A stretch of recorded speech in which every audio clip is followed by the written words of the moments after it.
السلام علیکم جی، میں ہوں آپ کے ساتھ اسد جعفری اور آپ دیکھ رہے ہیں اسد جعفری ولاگز۔ جناب، جب ہم خانہ کعبہ کا طواف کرتے ہیں تو اس کے بعد ہمارا دوسرا سٹیپ آتا ہے جو بڑا سٹیپ ہے کہ صفا اور مروہ کے درمیان چکر لگانا۔ ابھی یہ میں جس راستے سے جا رہا ہوں، یہ راستہ مطلب جب ہم طواف کرتے ہیں تو ایک بورڈ لگا ہوا ہے کہ صفا اور مروہ کی طرف، تو اس بورڈ سے آپ اندر آتے ہیں تو یہ چڑھائی سی ایک آپ کو ملتی ہے، یہ چڑھائی چڑھ کر آپ جاتے ہیں سیدھا صفا اور مروہ کی طرف۔ سامنے آپ کو صفا کی پہاڑی نظر آئے گی۔ تو ابھی میں آپ کو یہاں سے دکھاؤں گی، یہاں سے حرم شریف بھی ماشاءاللہ بہت ہی خوبصورت اور کلیئر نظر آتا ہے ماشاءاللہ۔ تو ابھی آپ میرے ساتھ آئیں، آپ کو میں لے کر چلتا ہوں صفا کی پہاڑی کی طرف، اور ہم دیکھتے ہیں کہ صفا کی پہاڑی کس طرح کی ہے۔ میرا بھی اصل میں فرسٹ ٹائم یہ وزٹ ہے اس عمرے کا۔ تو یہ جناب اب ہم جا رہے ہیں صفا کی پہاڑی کی طرف۔ کافی رش ہے، آپ کو پتہ ہے کہ رمضان آنے والا ہے، اور جیسے جیسے رمضان شریف قریب آتا ہے تو اسی حساب سے مکہ میں یعنی خانہ کعبہ میں عمرہ زائرین کی تعداد بھی بڑھتی جاتی ہے۔ تو یہ راستہ سیدھا جاتا ہے صفا کی طرف۔ اب ہم دیکھتے ہیں کہ صفا کی پہاڑی کیسی ہے، اور ماشاءاللہ اللہ پاک ہر کسی کو یہ دیکھنے کی توفیق عطا فرمائے۔ اور یہ عمرے کا ایک ایسا رکن ہے کہ مطلب صفا اور مروہ کے درمیان آپ نے چکر ضرور لگانے ہیں۔ اگر آپ 7 چکر ان دونوں پہاڑیوں کے درمیان نہیں لگاتے تو آپ کا عمرہ کمپلیٹ نہیں ہوتا۔ تو جناب یہ ہے صفا کی پہاڑی۔ اصل میں یہ کافی بڑا پہاڑ ہوا کرتا تھا، لیکن اس کے اوپر چھت بن جانے سے، 1-2 فلور اور بن جانے سے اسے کافی حد تک چھوٹا کر دیا گیا ہے۔ مطلب اس کے یہ آس پاس جنگلہ لگا دیا گیا ہے، اس کو محدود کر دیا گیا ہے، یہاں تک مختصر کر دیا گیا ہے، مطلب اس کا احاطہ کافی چھوٹا کر دیا گیا ہے۔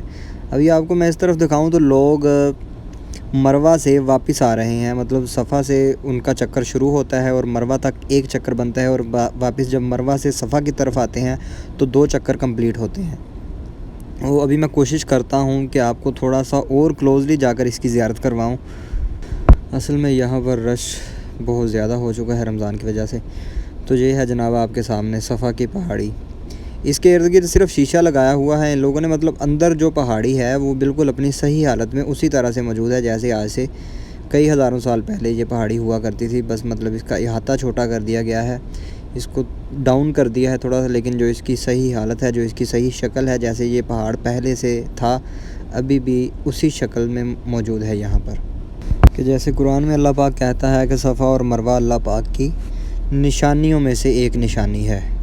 ابھی یہاں پر دیکھیں کہ لوگ طواف کر کے جب انٹر ہوتے ہیں تو صفا کی پہاڑی کی زیارت کرتے ہیں، اور ادھر سے لوگ جاتے ہیں مروہ پہاڑی کی طرف۔ یہ سیدھا راستہ جاتا ہے مروہ پہاڑی کی طرف، ادھر سے مروہ کی زیارت کرتے ہیں اور ادھر سے دوبارہ گھوم کر آتے ہیں صفا کی پہاڑی کی طرف۔ تو ایسے ان کے 7 چکر مکمل ہوتے ہیں۔ ابھی آپ دیکھیں کہ رائٹ سائڈ سے تو لوگ مروہ کی طرف جا رہے ہیں، اور یہ جو سینٹر والا راستہ ہے یہ کس لیے استعمال کیا جاتا ہے؟ تو یہ ان لوگوں کے لیے ہے، مطلب جو لوگ ویل چیئر پر عمرہ کرتے ہیں، ویل چیئر پر 7 چکر اپنے مکمل کرتے ہیں، یہ ان لوگوں کے لیے راستہ بنایا گیا ہے۔ تو چلے میرے ساتھ، آپ کو میں ادھر کی طرف مروہ پہاڑی کا وزٹ کرواتا ہوں۔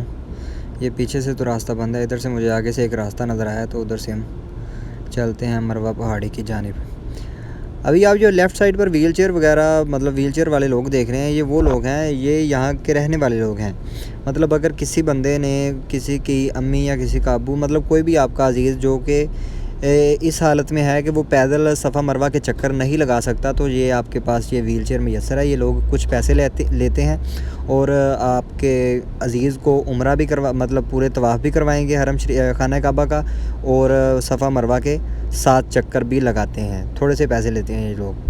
ابھی آپ یہ جو گرین لائٹ دیکھ رہے ہیں یہ جناب لگائی گئی ہے اس لیے کہ جہاں سے یہ گرین لائٹ، مطلب یہاں سے یہ گرین لائٹ شروع ہوتی ہے، تو جو حجاج کرام ہوتے ہیں، عمرہ زائرین ہوتے ہیں، انہوں نے اس گرین لائٹ کو دوڑ کر عبور کرنا ہوتا ہے۔ مطلب جیسے یہ آپ دیکھ رہے ہیں کہ جو مرد حضرات کے لیے، مردوں کے لیے یہ حکم ہے اسلام میں کہ ان لوگوں نے اس گرین لائٹ کے نیچے دوڑ کر اپنا چکر مکمل کرنا ہے، اور جو عورتیں ہیں وہ مطلب نارملی جیسے چل کر جاتے ہیں لوگ، ایسے اپنا چکر مکمل کریں گی۔ تو یہ گرین لائٹ مطلب وہ دیکھیں آپ اس طرف بھی لگائی ہوئی ہے، اور یہ جو سینٹر والا ایریا ہے یہاں پر بھی لگی ہوئی ہے، اور جو یہ لیفٹ سائڈ پر مطلب لوگ واپس آتے ہیں مروہ سے، ادھر بھی یہ لائٹ لگی ہوئی ہے۔ تو قصہ تو میرے حساب سے ہر مسلمان بچے کو پتہ ہے کہ جب حضرت ابراہیم علیہ السلام ان 2 پہاڑیوں کے درمیان اپنے بیٹے حضرت اسماعیل علیہ السلام اور اپنی بیوی حضرت ہاجرہ کو چھوڑ کر چلے گئے تھے، تو حضرت ہاجرہ نے، مطلب پیاس کی شدت تھی اور دھوپ تھی اور مطلب پانی کہیں سے نہیں مل رہا تھا، تو حضرت حاجرہ نے ان دونوں پہاڑیوں یعنی صفا اور مروہ کے درمیان اللہ سے گڑ گڑا کر دعا کی تھی، اور وہ کبھی صفا سے مروہ کی طرف جاتی تھیں اور کبھی مروہ سے صفا کی طرف آتی تھیں، اور جن جن پہاڑیوں پر مطلب صفا پر اگر وہ چڑھتی تھیں تو اللہ پاک نے اس پہاڑی کو بھی فضیلت عطا کی، اور مروہ پر چڑھتی تھیں تو اللہ پاک نے ان کے چڑھنے سے ان دونوں پہاڑیوں کو فضیلت عطا کی کہ اگر کوئی بندہ ان پہاڑیوں کے درمیان چکر نہیں لگاتا یعنی حضرت اماں حاجرہ کی سنت پر عمل نہیں کرتا، تو ان کی یاد میں اگر کوئی بندہ چکر نہیں لگاتا تو اس کا عمرہ کمپلیٹ نہیں ہوتا، مکمل نہیں ہوتا۔ تو فائنلی جناب میں پہنچ چکا ہوں صفا سے ہوتے ہوئے مروہ کی پہاڑی تک۔ یہ ہے مروہ کی پہاڑی، مطلب اگر یہ چھوٹی ہے جیسی بھی ہے، ابھی مجھے نہیں پتا کہ یہ اس حالت میں کیوں ہے، لیکن جتنی بھی ہے یہ اپنی صحیح حالت میں موجود ہے، بالکل اوریجنل حالت میں موجود ہے۔ اب شاید وہ یہ نیچے کی طرف ہو، یہ اللہ بہتر جانتا ہے جناب۔ یہ نیچے تو کسی کو جانے نہیں دیتے، مطلب اوپر سے ہی لوگوں نے زیارت وغیرہ کرنی ہوتی ہے۔ تو یہ ہے جناب آپ کے سامنے مروہ کی پہاڑی۔ لوگ صفا کی طرف سے آتے ہیں، اس پہاڑی کی زیارت کرتے ہیں، وہاں سے چلتے ہیں اور ادھر آ کر مروہ کی زیارت کرتے ہیں۔ یہاں تک ایک چکر مکمل ہوتا ہے، ادھر سے دوبارہ جاتے ہیں صفا کی جانب۔ اگر آپ کو میری ویڈیو اچھی لگی ہو تو میری ویڈیو کو لائک کر دیں، اور اگر آپ چینل پر نئے ہیں تو چینل کو ضرور سبسکرائب کر دیں، اور ساتھ میں بنے ہوئے بیل آئیکن کو پریس کر دیں تاکہ میری اور نئی آنے والی ویڈیوز کے نوٹیفیکیشن آپ کو بر وقت پہنچتے رہیں۔ تو ملتے ہیں کسی اور ویڈیو میں، تب تک کے لیے اللہ حافظ۔